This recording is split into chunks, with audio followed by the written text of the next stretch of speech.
সংস্কারগুলো না করে ইলেকশন করলে কোনো লাভ হবে না।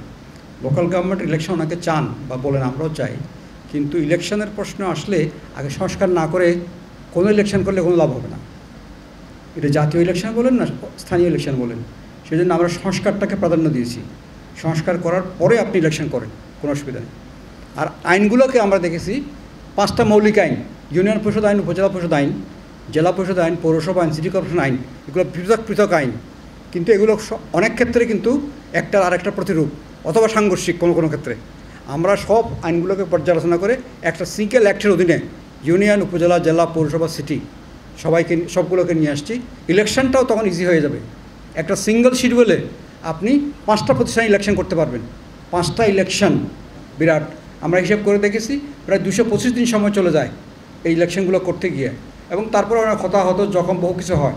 এই সিস্টেমে আসি আমরা, তাহলে একটা শিডিউলে 40 দিনের একটা শিডিউল দিয়েই আপনি 5 বছরের ইলেকশন করে ফেলতে পারবেন। বান্ডেল থাকলে প্রতি সেনমানিতে টাকা বাঁচবে। বিকাশ সেনমানি বান্ডেল কিনে জিতুন প্রতি লেনদেনে। একটা সরকার শুরুতেই এরকম নির্বাচনটা হতে হলে 5 বছর সরকার কাজ করবে, আর নতুন কোনো ইলেকশন লাগবে না। যে 2020-21 থেকে 2024 পর্যন্ত যে লোকাল গভর্নমেন্ট ইলেকশনগুলো হয়েছে, এতে খরচ হয়েছে 150 কোটি টাকার মতো। এই খরচটা 600-700 কোটি টাকাতে নেমে আসবে। সরকার কত শতাংশ পূরণ করতে পারে, অর্থাৎ এখনই যেগুলো করা সম্ভব? এই কথাটা প্রধান উপদেষ্টা মহোদয় জিজ্ঞেস করেছেন। আমরা যে সুপারিশগুলো রেখেছি এইগুলোই শুধু আইন করতে হবে, অ্যাক্ট করতে হবে। বাকি যতগুলো সুপারিশ আছে সবগুলো এক্সিকিউটিভ অর্ডারে করা যাবে।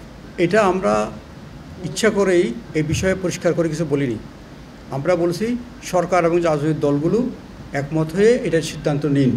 দুটোই ইম্পর্ট্যান্ট, স্থানীয় নির্বাচন ইম্পর্ট্যান্ট, জাতীয় নির্বাচন ইম্পর্ট্যান্ট।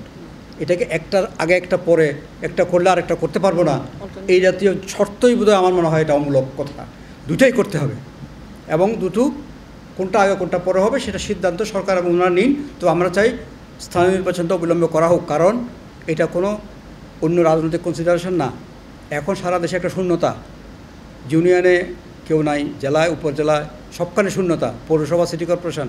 সুতরাং এই শূন্যতার মধ্যে দেশে একটা ডিস্টেবিলিটি এমনিতে বিরাজ করছে।